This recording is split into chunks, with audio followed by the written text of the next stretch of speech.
Doctor നിങ്ങളോട് പറയാണ് നിങ്ങൾക്ക് ബ്രസ്റ്റിൽ ക്യാൻസർ ഉണ്ട്. ഇത് പറഞ്ഞു കഴിഞ്ഞാൽ നിങ്ങൾ ആകെ ടെൻഷനായി, പേടിയായി, വിഷമായി, ആകെ ബ്ലാങ്ക് ആയി, അങ്ങനെയുള്ള സിറ്റുവേഷൻ ആണെങ്കിൽ ഈ വീഡിയോന്റെ അവസാനം ആകുമ്പോഴേക്കും നിങ്ങൾ മനസ്സിലാക്കാൻ പോകുന്നത് എന്താണ് ബ്രസ്റ്റ് ക്യാൻസർ, എന്തുകൊണ്ടാണ് അത് വരിക, അതിന് നമ്മൾ എന്തൊക്കെ ടെസ്റ്റുകളാണ് ചെയ്യുക, നമ്മൾ ട്രീറ്റ്മെന്റ് എങ്ങനെയാണ്, തുടർന്ന് നമ്മൾ എന്തൊക്കെ ചെയ്യേണ്ടതാണ് എന്നുള്ള കാര്യങ്ങളാണ് നമ്മൾ പഠിക്കാൻ പോകുന്നത്. ആക്ച്വലി ബ്രസ്റ്റ് ക്യാൻസർ എന്ന് പറഞ്ഞാൽ എന്താണ്? നമ്മുടെ ശരീരത്തിൽ ബില്യൺസ് ഓഫ് സെൽസ് ഉണ്ട്.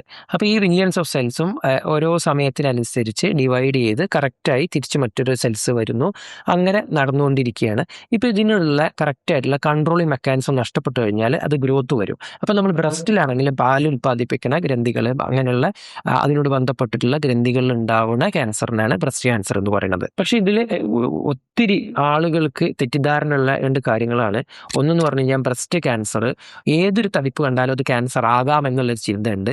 രണ്ടാമത് ഏത് വേദന ഉള്ള തടിപ്പുകൾ മാത്രമാണ് ബ്രസ്റ്റ് ക്യാൻസർ എന്നുള്ളത്. ഇതിൽ നമ്മൾ മനസ്സിലാക്കേണ്ടത് ഏത് തടിപ്പ് കണ്ടാലും ബ്രസ്റ്റ് ക്യാൻസർ എന്ന് ഒരിക്കലും ചിന്തിക്കരുത്. മോർ ദാൻ 80% ബ്രസ്റ്റ് ക്യാൻസർ തടിപ്പുകൾ ഒരിക്കലും ബ്രസ്റ്റ് ക്യാൻസറുമായി ബന്ധപ്പെട്ടിട്ടുള്ളതല്ല. അത് നമ്മൾ ചെറുതായിട്ടൊന്നെങ്കിൽ, വളരെ ചെറുതാണെങ്കിൽ ഒബ്സർവേഷനും, വലുതാണെന്നുണ്ടെങ്കിൽ ഒരു പക്ഷേ ചെറിയ സർജറി കൊണ്ട് നമുക്ക് ഒഴിവാക്കാവുന്നതാണ്. അതുപോലെ തന്നെ അടുത്തത് എന്താണെന്ന് വെച്ച് കഴിഞ്ഞാൽ ബ്രസ്റ്റ് ക്യാൻസർ വളർന്ന് വലുതായി അടുത്തുള്ള നാഡികളിലോ എല്ലിലോ ശ്വാസകോശത്തിലോ മറ്റുള്ള ശരീരഭാഗങ്ങളിലോ പടരുമ്പോഴാണ് പലപ്പോഴും, സ്ഥിരമായിട്ടല്ല, പലപ്പോഴും വേദന ഉണ്ടാവുന്നത്. അപ്പോൾ തുടക്കത്തിലുള്ള ബ്രസ്റ്റ് ക്യാൻസർ തടിപ്പുകൾക്ക് വേദന ഉണ്ടാവാനുള്ള സാധ്യതകൾ വളരെ കുറവാണ്. ബ്രസ്റ്റ് ക്യാൻസർ കണ്ടുപിടിച്ചു കഴിഞ്ഞാൽ രോഗികൾ നമ്മളോട് ചോദിക്കുന്ന ചോദ്യം, എന്തുകൊണ്ട് ഡോക്ടർ ഇത് എനിക്ക് വന്നു? നമ്മൾ മനസ്സിലാക്കേണ്ടത് ബ്രസ്റ്റ് ക്യാൻസർ മോസ്റ്റ്ലി അത് ഫീമെയിൽസിനാണ് വരിക. പിന്നെ പ്രായം കൂടുന്നതിനനുസരിച്ച് അത് വരാനുള്ള റിസ്ക് കൂടുതലാണ്. അതുപോലെ ഫാമിലി ഹിസ്റ്ററി വല്ലതും ഉണ്ടെങ്കിൽ അത് വരാറുണ്ട്. അതുപോലെ ഹോർമോണുമായി ബന്ധപ്പെട്ടിട്ട് ക്യാൻസർ വരാറുണ്ട്. അതുപോലെ BRCA എന്നുള്ള ജീനുമായി ബന്ധപ്പെട്ടുള്ള മ്യൂട്ടേഷൻ, ഇങ്ങനെയുള്ള കാരണങ്ങളുള്ള ആളുകൾക്കൊക്കെയാണ് സാധാരണ ബ്രസ്റ്റ് ക്യാൻസർ വരാറുള്ളത്. പക്ഷേ എന്തുകൊണ്ട് വന്നു എന്നതിലുപരി നമ്മൾ ഇനി എന്ത് ചെയ്യണം എന്നുള്ളതാണ് നമുക്കതിൽ മനസ്സിലാക്കാനുള്ളത്. അപ്പോൾ നമ്മൾ ഇനി അറിയാനുള്ളത് എന്ന് പറഞ്ഞാൽ ക്യാൻസറിന്റെ സ്റ്റേജിങ് എന്താണ്. സിമ്പിളായിട്ട് പറഞ്ഞു കഴിഞ്ഞാൽ വളരെ ചെറിയ തടിപ്പുകൾ, കടലകളിലേക്ക് പടർന്നിട്ടില്ലാത്ത തടിപ്പുകളാണെങ്കിൽ അത് സ്റ്റേജ് 1 എന്നാണ് പറയുക.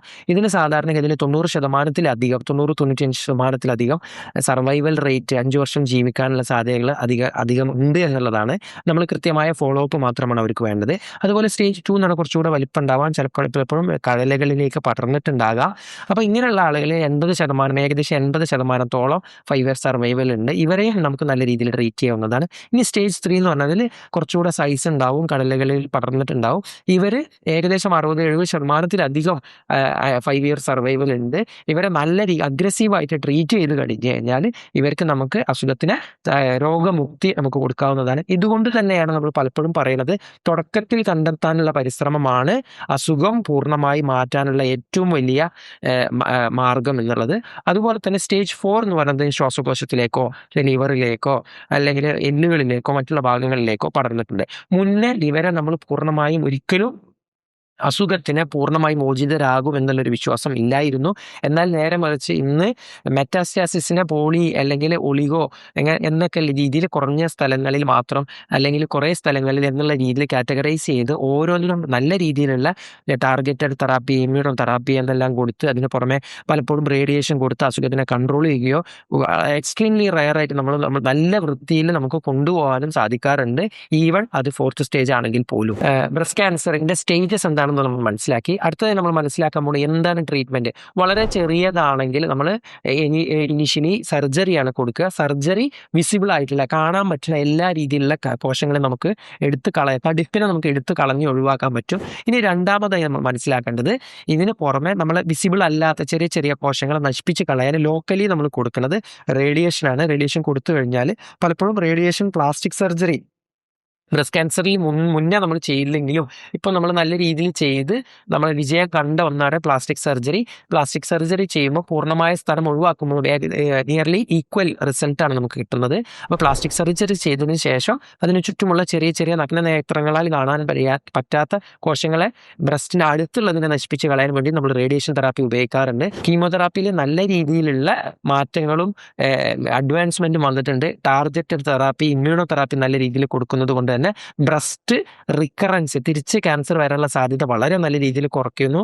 അതുപോലെ തന്നെ വലിയ രീതിയിലുള്ള തടിപ്പുകളാണെങ്കിലും ഈ ER/PR post negative, HER2 negative അല്ലെങ്കിൽ ട്രിപ്പിൾ നെഗറ്റീവ് എന്നുള്ളവയാണെങ്കിലും കഴലുകളിലേക്ക് നല്ല രീതിയിൽ സ്പ്രെഡ് ചെയ്തിട്ടുള്ളതാണെങ്കിലും നമ്മൾ തുടക്കത്തിൽ കീമോതെറാപ്പി കൊടുക്കുന്നതിന് NACT, നിയോ അഡ്ജുവന്റ് കീമോതെറാപ്പി എന്ന് പറയുന്നു.